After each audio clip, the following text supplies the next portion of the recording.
ನಮಸ್ಕಾರ. ಮಾಲ್ನೀಸ್ ಟೇಸ್ಟಿ ಟ್ರೀಟ್ಸ್ಗೆ ಸುಸ್ವಾಗತ. ನಾನಿವತ್ತು ಸಾಂಪ್ರದಾಯಿಕವಾದ ತುಂಬ ರುಚಿಯಾಗಿರುವ ಕುಟ್ಟವಲಕ್ಕಿ ನಾನು ಹೇಗೆ ಮಾಡ್ತೀನಿ ಅಂತ ತೋರಿಸ್ತಾ ಇದ್ದೀನಿ. ಇದಕ್ಕೆ ತುಂಬ ಕಡಿಮೆ ಇಂಗ್ರೀಡಿಯೆಂಟ್ಸ್ ಸಾಕು. ನೋಡಿ, ಇಷ್ಟು 3 ಬ್ಯಾಡಗಿ ತೊಗೊಂಡಿದ್ದೀನಿ. 1/4 ಕಪ್ಗಿಂತ ಕಡಿಮೆ ಕೊಬ್ಬರಿ, ಇಷ್ಟೇ ಚಿಕ್ಕ ಗೋಲಿ ಗಾತ್ರದಷ್ಟು ಹುಣಸೆ ಹಣ್ಣು. ಇದನ್ನು 1 ಪಾವು ಅವಲಕ್ಕಿ ಅಳತೆಗೆ ಮಾಡ್ತಾಯಿದ್ದೀನಿ. ನೋಡಿ, ಫಸ್ಟು ಒಂದು ಸ್ವಲ್ಪನೇ ಎಣ್ಣೆ ಹಾಕಿ ಹುರ್ಕೋತೀನಿ.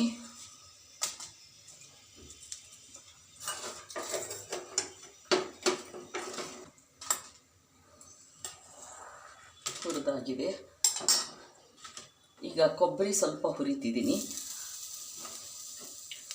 ಕೊಬ್ಬರಿ ಹುರಿದೇ ಇದ್ರೂ ಆಗುತ್ತೆ, ಅಂದರೆ ಜಾಸ್ತಿ ದಿವಸ ಇಟ್ಕೋಬೇಕು ಅಂತಂದರೆ ಸ್ವಲ್ಪ ಹುರಿದ್ರೂ ವಾಸಿ, ಇಲ್ಲದೇ ಇದ್ರೂ ಒಂದು ಸ್ವಲ್ಪ ಹಸಿ ಇದ್ರೂ ವಾಸನೆ ಬಂದುಬಿಡುತ್ತೆ. ಒಂದು ಸ್ವಲ್ಪ ಹುರ್ಕೊಂಬಿಡಿ.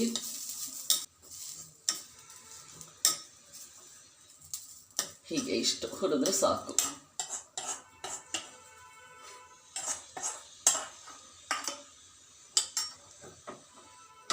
ಈಗ ಹುಣಸೆ ಹಣ್ಣನ್ನು ಸ್ವಲ್ಪ ಹೀಗೆ ಹುರಿತೀನಿ. ಸಾಕು. ಈಗ ಪುಡಿ ಮಾಡಬೇಕು. ಅಷ್ಟರಲ್ಲಿ ಮುಂಚೆ ಒಗ್ಗರಣೆ ಕೊಟ್ಬಿಡ್ತೀನಿ, ಯಾಕೆಂದರೆ ಅದು ಆರಬೇಕು ಸೇರಿಸ್ಬೇಕಾದ್ರೆ. ಸೊ ಮುಂಚೆ ಒಗ್ಗರಣೆ ಕೊಟ್ಬಿಡೋಣ.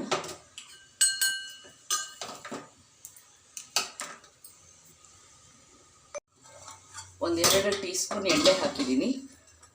ಇದಕ್ಕೆ ಸಾಸಿವೆ ಹಾಕ್ತಾಯಿದ್ದೀನಿ, ಅರ್ಧ ಟೀ ಸ್ಪೂನು. ಒಂದು ಸ್ವಲ್ಪ ಅರಿಶಿನ,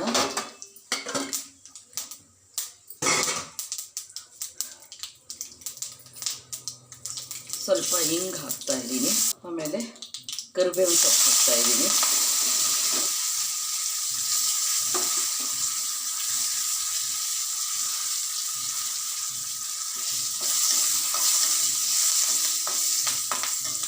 ಇದು ಚೆನ್ನಾಗಿ ಫ್ರೈ ಆಗಲಿ. ಆಗಿದೆ, ಆರಿಸ್ತಾ ಇದ್ದೀನಿ. ಈಗ ಹುರಿದಿಟ್ಕೊಂಡಿದ್ದೀನಲ್ಲ, ಅದನ್ನು ಹಾಕ್ತಾ ಇದ್ದೀನಿ. ಅದಕ್ಕೆ ರುಚಿಗೆ ತಕ್ಕಷ್ಟು ಉಪ್ಪು ಹಾಕ್ತಾ ಇದ್ದೀನಿ.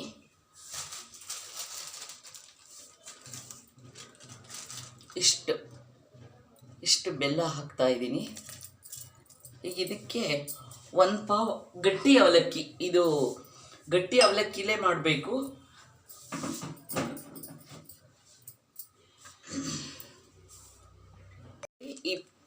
ಈ ಪಾವಲ್ಲಿ 1 ಗಟ್ಟಿ ಅವಲಕ್ಕಿ ತೊಗೊಂಡಿದ್ದೀನಿ. ಇದನ್ನು ಮಿಕ್ಸಿಗೆ ಹಾಕ್ಬಿಟ್ಟು ಆ ಮೆಣಸಿನ್ಕಾಯಿ ಕೊಬ್ಬರಿ ಜೊತೆ, ಈಗ ನೋಡಿ ಒಗ್ಗರಣೆನ ಈಗ ಈ ಪುಡಿ ಮಾಡಿ ಇಟ್ಕೊಂಡಿರೋ ಅವಲಕ್ಕಿಗೆ ಸೇರಿಸ್ತಾ ಇದ್ದೀನಿ. ಅದನ್ನು ಬಾಂಬೆ ರವೆ ಇದರಲ್ಲಿ ಮಾಡ್ಕೋಬೇಕು, ಅಷ್ಟು ತರಿಯಾಗಿ ಮಾಡ್ಕೋಬೇಕು.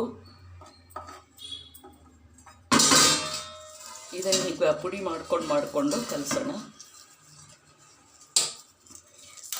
ನಾನು 1 ಪಾವು ಅಳತೆಗೆ ತೊಗೊಂಡಿದ್ನಲ್ಲ, ಪುಡಿ ಮಾಡಿದ್ಮೇಲೆ ಚೂರು ರುಚಿ ನೋಡಿದೆ, ಸ್ವಲ್ಪ ಮಸಾಲೆ ಜಾಸ್ತಿ ಅನ್ನಿಸ್ತು. ಆಮೇಲೆ ಇನ್ನೊಂದು 1/4 ಪಾವಷ್ಟು ಅವಲಕ್ಕಿ ಹಾಕಿ ಇನ್ನೊಂದು ಸಲ ಪುಡಿ ಮಾಡಿ ಹಾಕಿದ್ದೀನಿ.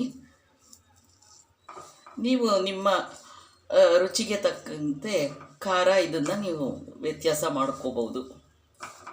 ನೋಡಿ, ಈ ಥರ ಚೆನ್ನಾಗಿ ಹೊಂದಿಸೋ ಹಾಗೆ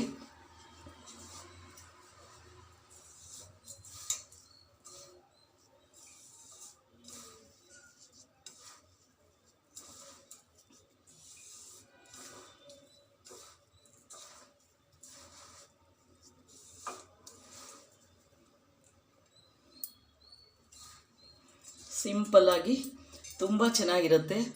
ಕಾಫಿ ಟೀ ಬಾಯಾಡೋಕ್ಕೆ ಸಂಜೆ ವೇಳೆ ತುಂಬ ಚೆನ್ನಾಗಿರುತ್ತೆ.